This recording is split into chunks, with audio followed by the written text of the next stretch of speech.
Welcome on another update in our farmlet trial, where we test different levels of nitrogen fertilizer being applied on different farmlets. We have here in our treatments normal levels of nitrogen, half the normal levels, and even a treatment that sits at 0. As we have been reporting already over the last couple of months, this year has been a little bit different to other years, all indicating that it is important to do these type of trials over a sufficient long period of time, over different seasons. The air temperature in the month of November has been much lower than we are used to here.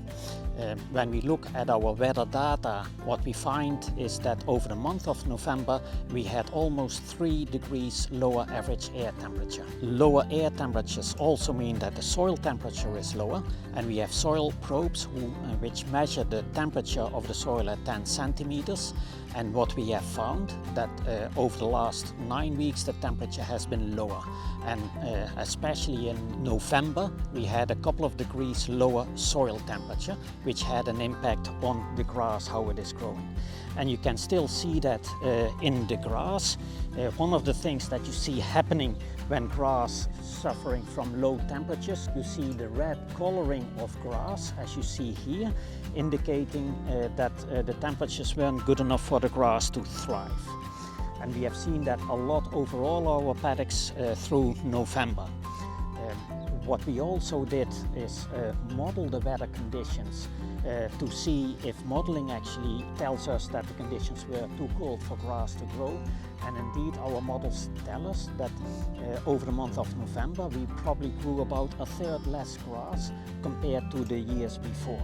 So all indications that it's really important to do this type of research over multiple years. What you can also see here is the clover, which replaces some of the nitrogen, is on itself doing okay at the moment, but what you do see that some of the clover looks nice, but some of the clover is again starting to show some Lucerne Flea damage. The Lucerne fleas actually eat the leaf. That's what you see here, these white spots, and that is starting to show up again. We had some issues with it last year. We decided to do a treatment at the start of this season coming out of winter that on itself has been successful. We see it popping up again. We're going to leave it as it is now, not do any treatment, because normally around this time of the year, and that is what we saw last year, Lucerne Flea goes in its summer dormancy period. I did mention that October was very wet, and we have been speaking about that in previous reports. Our cows in October really felt the wet conditions. They couldn't eat as much as they wanted because of the muddy paddocks, and we saw that in the milk production. They had started off their lactation quite well.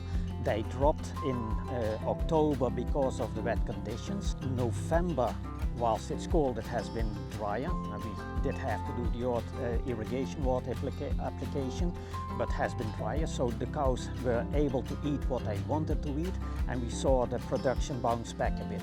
It probably still sits a little bit below where we hope it would be, but we are happy with where they are at about 2.55 milk solids. Keep in mind there's no heifers in our trial, and we hope that there's enough persistency during the lactation to actually compensate for what happened in October. As you can see, our cows are content over there and grazing. What we do have is a mating season that ends around Christmas, so all our farmlet cows have a bull with them, and that bull will be pulled out towards Christmas.